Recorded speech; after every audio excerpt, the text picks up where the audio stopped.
When I began to hear about a group of deported veterans in Tijuana, I couldn't believe the United States would do such a thing. The more videos I watched and articles I read, the more I wondered what was it like for the people who were behind the scenes, the people who are the closest to the deported veterans, the women in their lives.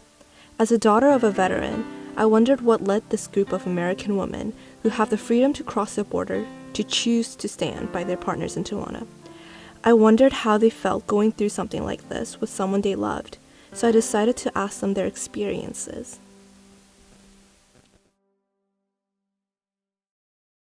My name is Blanca Ramontes, and I'm actually a supporter here for the U.S. Unified Deported Veterans. Yeah, it is very challenging for me because sometimes I sit at home and I want to do so much for them, and sometimes that I can't, you know.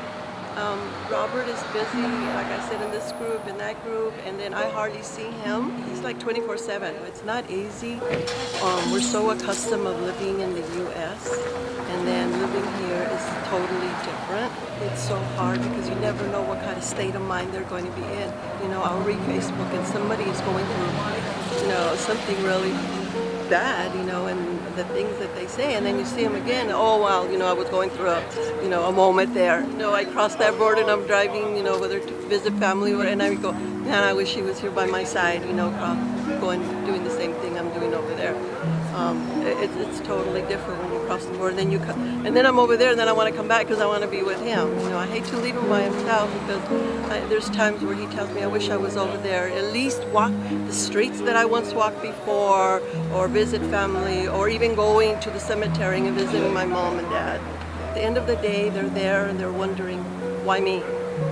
Why did I end up here? I thought I was doing something good for our country, and here I end up here. My name is Maria Guadalupe Cibrian Lopez. I go by Lupita. My husband is deported. He's a U.S. Army veteran. We think that in the United States we have poverty over there. No. And so it's very difficult, not only for us as the women of the deportee, but for these men that come to nothing. The pay here is very low. People make from $55 to maybe $120 a week. And I worked for 2 years going back and forth every weekend, and it puts a toll on you psychologically, physically. Every time you have to leave him knowing he's going to stay here. Yes, the group is here. Yes, he's busy in the office. But I know, I see it. The heartbreak every single time because he can't be over there. He hasn't seen his own kids for over 14 years. It just breaks my heart.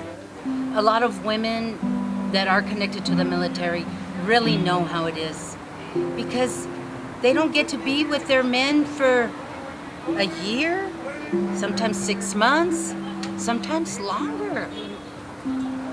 They don't have the support from our government. We need to continue to support them because they need it.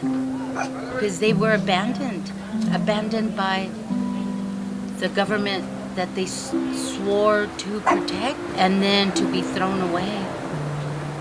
Like, we didn't care what you did. We didn't care that you put your life at risk. We didn't care that you were injured during wartime.